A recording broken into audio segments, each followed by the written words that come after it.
Hello guys. जैसे कि हम अपने पिछले क्लासों में देखते आ रहे हैं कार्डियोवैस्कुलर सिस्टम, जिसमें हम हार्ट की एनाटॉमी, साथ में उनका ब्लड सर्कुलेशन देख चुके हैं।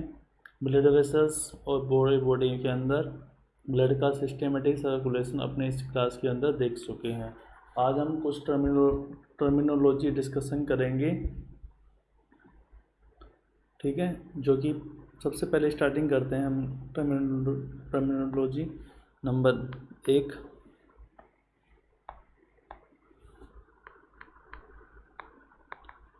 आर्टेरियो स्क्लेरोसिस। आर्टेरियो स्क्लेरोसिस जिसके अंदर आर्टेरियो स्क्लेरोसिस होता क्या है। इसके अंदर hardness of artery, hardness of artery due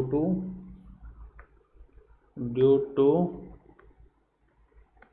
in elasticity of tunica media, जो कि आर्टरी की टूनिका मीडियल लेयर होती है, मिडिल लेयर, इनकी इलास्टिसिटी लूज होने की वजह से हार्डनेस ऑफ आर्टरी होता है, जिसका वजह है ageing process, due to ageing.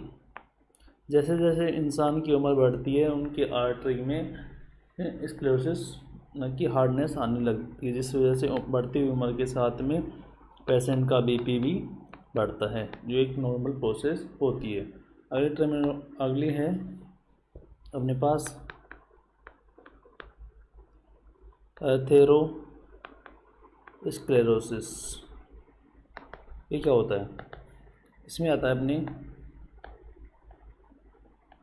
Deposition of cholesterol, deposition of cholesterol inside of artery.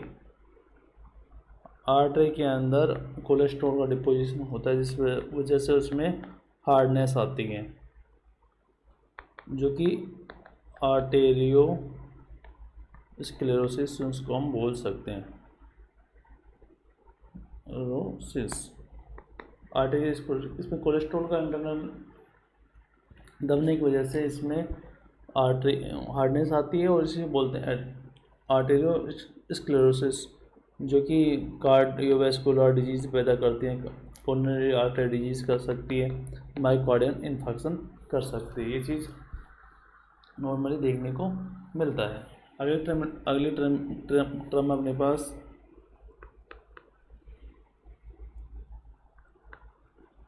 Myocardial infection होता है। एम आई क्या होता है? एम आई होता है मायोकार्डियल इन्फेक्शन, मायोकार्डियम इन्फेक्शन। अब इन्फेक्शन क्या होता है, इसी चीज़ को हम देख लेते हैं हमने इसके अंदर। इन्फेक्शन इन्फेक्शन होता है कि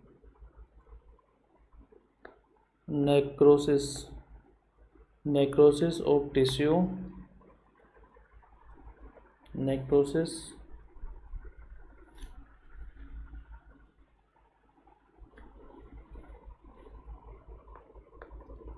necrosis of large area, large area मतलब कि लार्ज एरिया ड्यू टू इसेमिया। इसेमिया मतलब इसेमिया होता है कि ब्लड की सप्लाई कम हो जाती है किसी पार्ट के अंदर, इसी वजह से किसी पर्टिकुलर पार्ट के अंदर परमानेंट नेक्रोसिस हो जाता है, उसको बोलते हैं इन्फेक्शन। इसेमिया क्या होता है? ये भी टर्म है जिसका हम यूज अपने इसके अंदर करते हैं। इसेमिया ये होता है क्या? डिक्रीज ब्लड सप्लाई या oxygen supply of tissue due to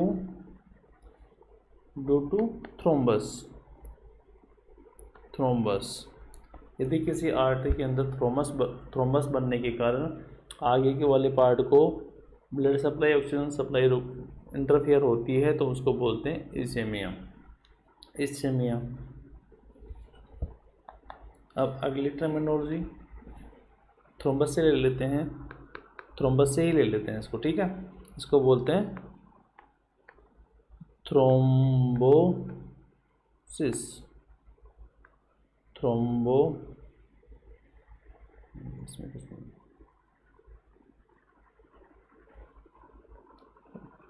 thrombosis. Thrombosis क्या होता है, ठीक है। थ्रोम्बोसिस होता है intravascular deposition of platelet,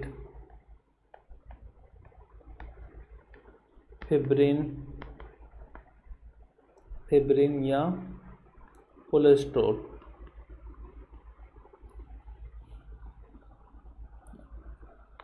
inside of artery without any injury।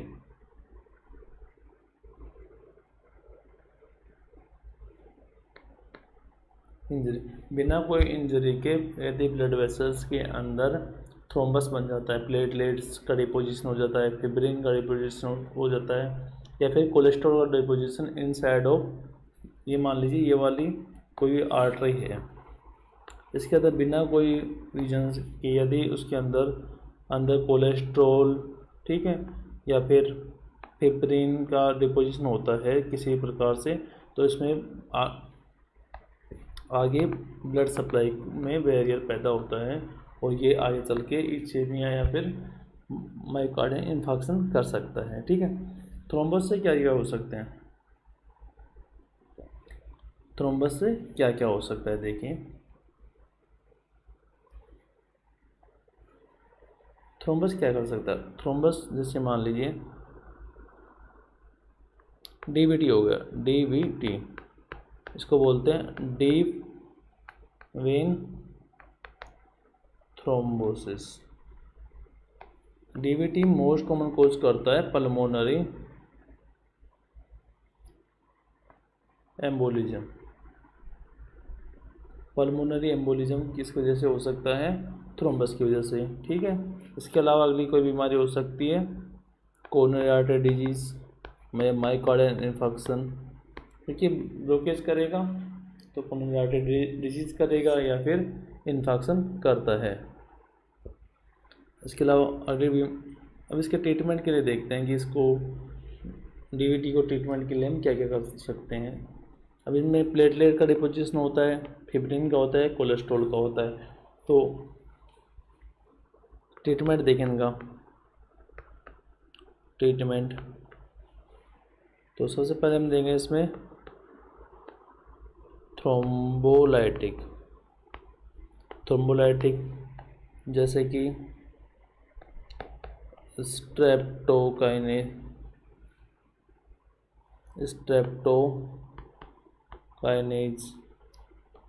Urokinase, एक होता है टीपी ए,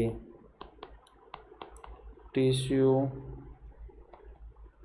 प्लाज्मोनोजन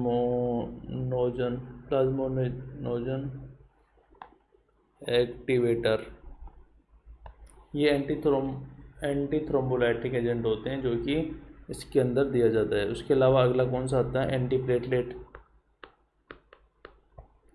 प्लेटलेट जिसको आप अच्छी तरह जानते हो कौन सा है, एस्पिरिन, जो कि मोस्ट कॉमनली यूज किया जाता है। कुछ मेडिसिन होती हैं anti coagulant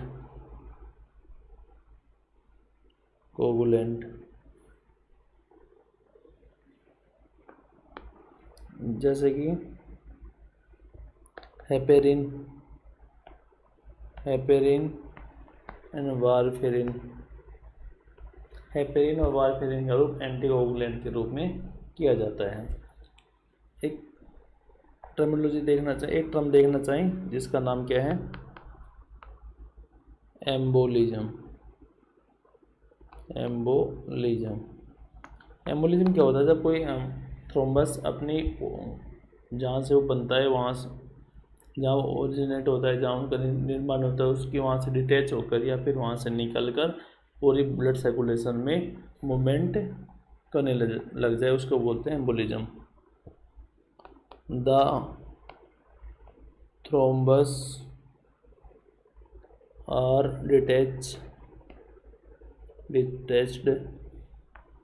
by form detached from our originate site, then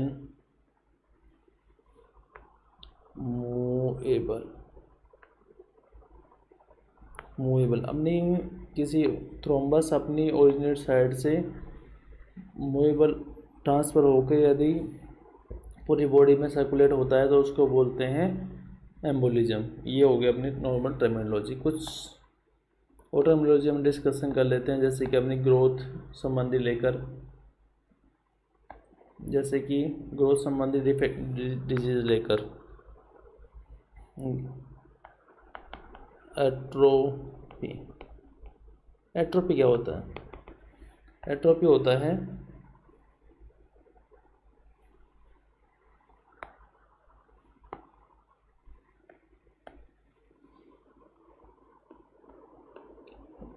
decrease size of cell after full development.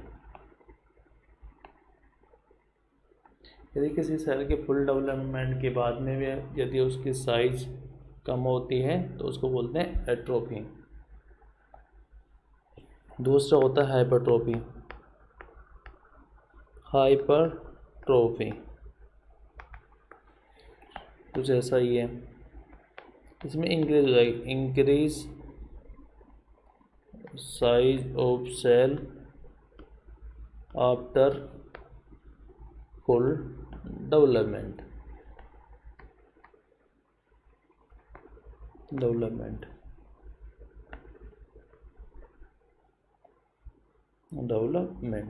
After development के बाद में यदि उसकी साइज बढ़ती है तो उसको बोलते हैं हाइपरट्रोफी। फॉर एग्जाम्पल या तो हमने कुछ फिजियोलॉजिकल होती हैं, physiological like that enlarge uterus during delivery,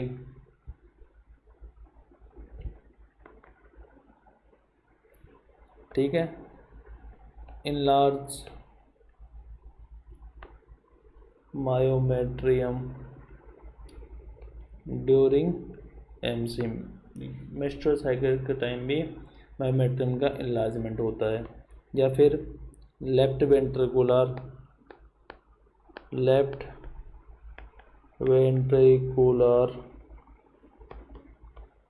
hypertrophy of in athletics athletics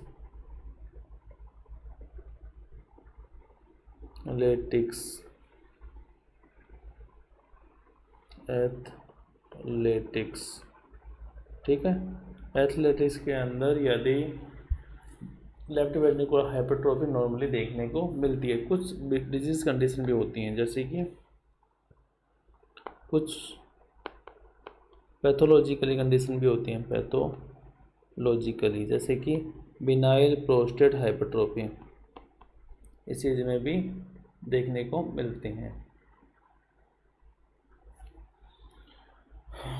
और एक left ventricular hypertrophy in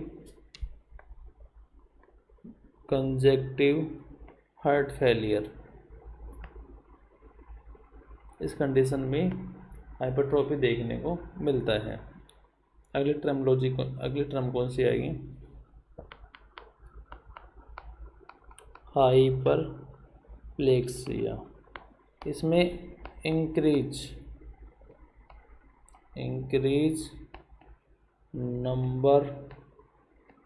number of cell in a normal manner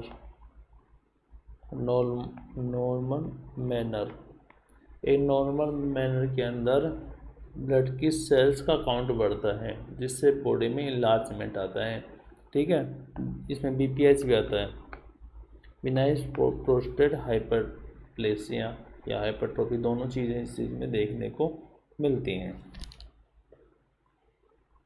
कुछ रह गया उसमें?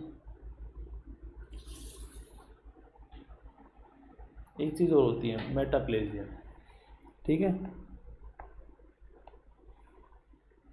एक ट्रॉफी होती है, कौन सी? Metaplasia.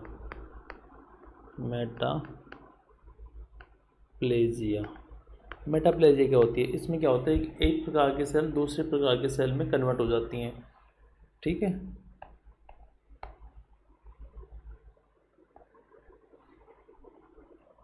One type of cell convert another type of cell. एक सेल पूरी तरह से दूसरे सेल में कन्वर्ट हो जाती है, उसको बोलते हैं मेटाप्लेजिया। फॉर एग्जांपल क्या वो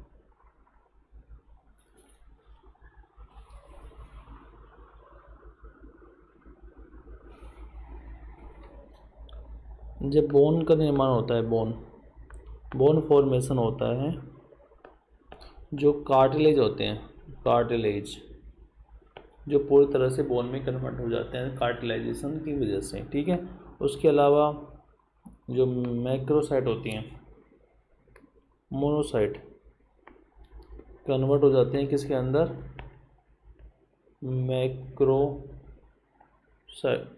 मैक्रोफेजेस के अंदर, फेजेस के अंदर कन्वर्ट हो जाती हैं। उसके अलावा कुछ बेसोफिल होती हैं, बेसोफिल कन्वर्ट हो जाती हैं किसके अंदर? मास्ट सेल के अंदर। ठीक है, ये इस तरह के मेटाप्लेजिया बॉडी के अंदर पाए जाते हैं। उसके अलावा एक होती है डिस्प्लेजिया, एक होता है dysplasia,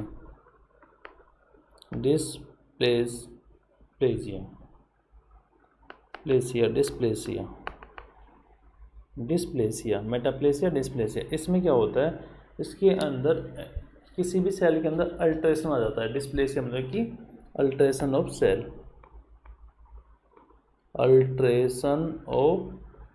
cell, due to any abnormalities,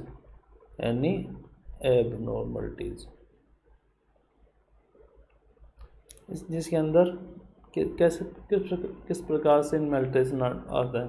तो ये नॉर्मल सेल है ये वाली, इसमें ये न्यूक्लियस है। ठीक है, ये इनके अंदर माइटोकॉन्ड्रिया वगैरह इनके छोटे मोटे ऑर्गन होते हैं, जो धीरे धीरे एक तरह से चेंजेज होता है इसके अंदर। ठीक है, इस तरह का होता है कि पता ही नहीं लगता कि कब ये वो सेल अपने मूल स्वरूप को खो दी। ठीक है, ये माइल्ड, मॉडरेट और सीवियर प्रकार का होता है। ठीक है, सीवियर डिस्प्लेसिया होता है,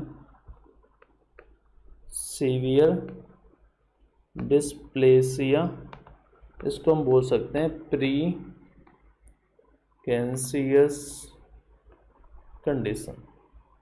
सीवियर डिस्प्लेसिया को प्री कैंसियस कंडीशन बोलते हैं, मतलब कि इसके बाद में कि पेशेंट को ये मान लीजिए कि कैंसर कभी भी हो सकता है, लाइट डेट।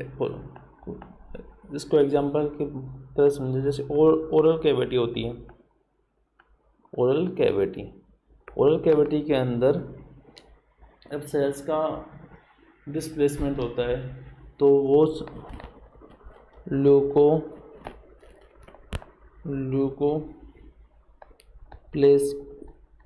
ल्यूकोप्लेकिया कंडीशन आते हैं, वाइट पेचेज इसके अंदर बन जाते हैं, जो कि प्री कैंसरस कंडीशन होती है।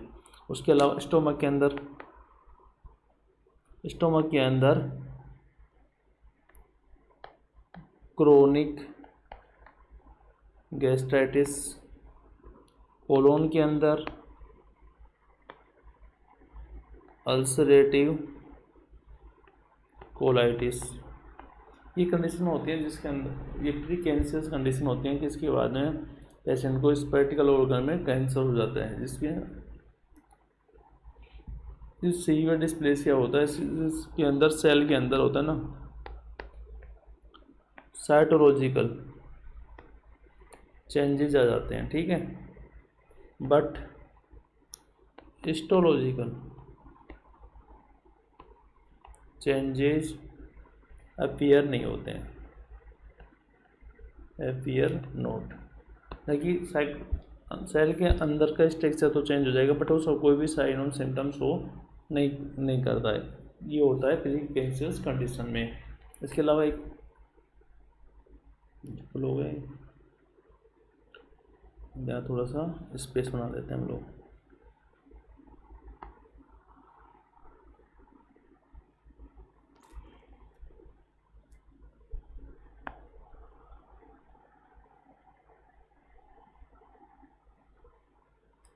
एक टर्म होती है ascites.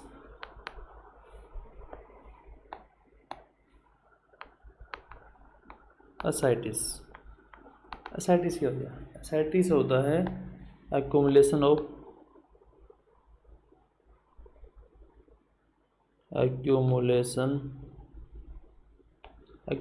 of fluid inside of peritoneal cavity, जो कि एब्डोमिनल की पेरिटोनियम कैविटी के अंदर फ्लूइड का एक्यूमुलेशन हो जाता है। जैसे कि ये पेट अपने एब्डोमिनल है बॉडी के अंदर, इसके अंदर जो पेरिटोनियम कैविटी होती है उसके अंदर में फ्लूइड का डिपोजिशन होना स्टार्ट हो जाता है, ठीक है, उसको बोलते हैं एसाइटिस, ठीक है। एक टर्मिनोलॉजी है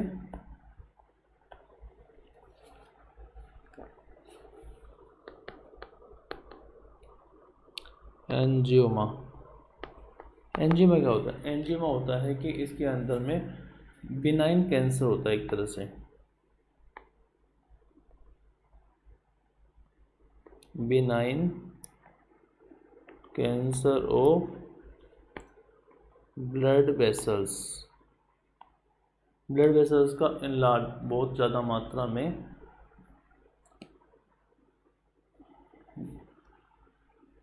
बिनाइन कैंसर होता है ब्लड वेसल्स के अंदर, इनसाइड ऑफ बिनाइन कैंसर होता है इनसाइड ऑफ ब्लड वेसल्स, ठीक है। और एक टर्मिनोलॉजी कौन सी होती है इसी से संबंधित है, उसको बोलते हैं हीमो एंजियोमस,